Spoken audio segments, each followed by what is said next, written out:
So how do you train someone to cut? So we're getting to the point where we're moving forward, good, and then all of a sudden, like they're a football player, they got to cut and hit that guy. The cut has a lot of aspects to it in my mind. One, there's a huge deceleration phase. Yes. One, there's a change of position phase, and then the other, there's an acceleration phase. So if we're looking at the cut, deceleration is a huge mechanical disadvantage that a lot of kids don't. I mean, it's a huge mechanical disadvantage that a lot of kids have. Most kids don't know how to cut. Even the halfway decent high school coaches that I've seen that teach kids how to sprint, that have some basic idea of sprint technique, never have anything to do with deceleration. I had a good coach one time who talked about whenever you run through the line, don't look like you got shot in the back. Don't look like you got shot in the back and you just kind of finish and stumble. Yeah. No, it's a good analogy. But keep your sprint technique and just slow down.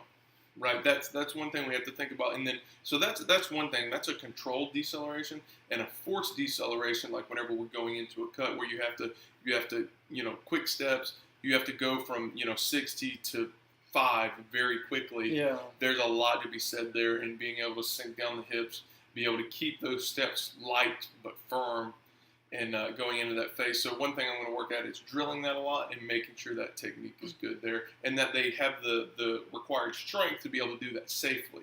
If you don't have the right strength in your legs and you don't have the stability in your knee from the strength, there's a high degree of possibility of injury. And then whenever we talk about the shifting phase, that's just letting these kids have greater proprioception, being able to move their hips whenever they need to. So shifting phase, go into that a little bit. What do you mean by that?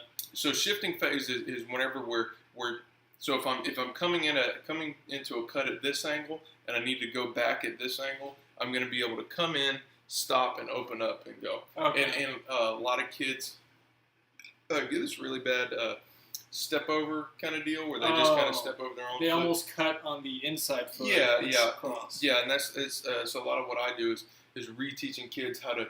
Whatever foot is on the inside that you're trying to go that way, you have to step again with that foot. You have to be able to open up the hip and be able to drive out into that position.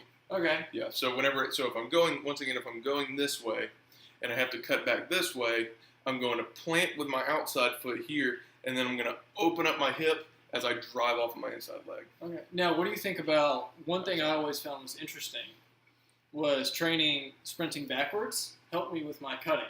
Because it helped me learn to drop my hips down and back to be able to then decelerate and make a move. So a back pedal is exactly what we're looking for in that deceleration phase going into a cut. It's exactly the same position.